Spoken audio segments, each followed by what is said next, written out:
Assalomu alaykum, hurmatli aziz birodarlar. O'lkamizga bitta sovuq kelib turib, hamma narsalarni sovutdi, muzlatdi.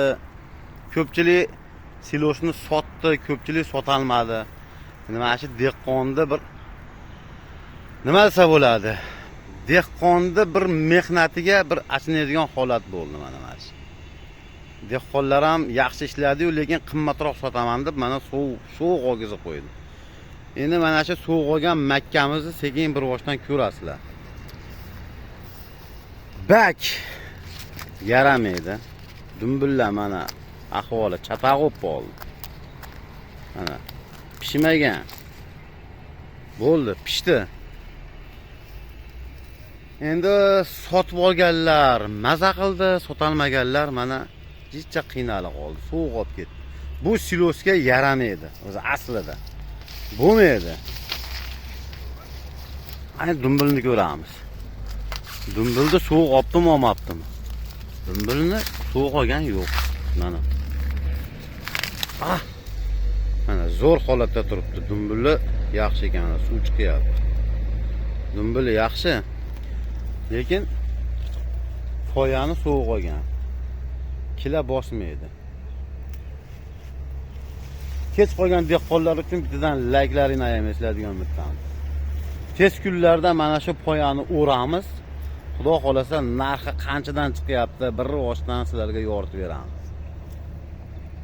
Bizning mehnatlarimiz uchun bittadan laykni bosib, obuna bo'lmaganlar obuna bo'lib, dehqonlar uchun bitta kommentariyada o'zlarining fikrlarini bildirib qo'yasizlar degan umiddamiz. Yerlar bor, ko'pchilik ushab turibdi. Yerlarda. Ko'pchilik sotib yubordi. Buni ham vaqtida sotib yuborish kerak edi. Mana shunaqalar endi 450 so'mdan sotilgan. Endi hozir narxi qancha? Kim oladi buni endi? O'zlaring bir ko'rib pasizlar. Dumbullari yaxshi ekan lekin. Zo'r holatda bo'lgan ekan balqilgillarini. Endi buni bir barakasi ham qolmaydi. Hech narsasi qolmaydi. Yaxshi ozuqa deb hisoblanmaydi bular endi. Nimadir g'ajibdi buni mana. Nimalardir g'ajibdi. Har sovuq olgan. Chisti sovuq olgan buni. Do'stlar. Mayli, dehqonga sabr toqat.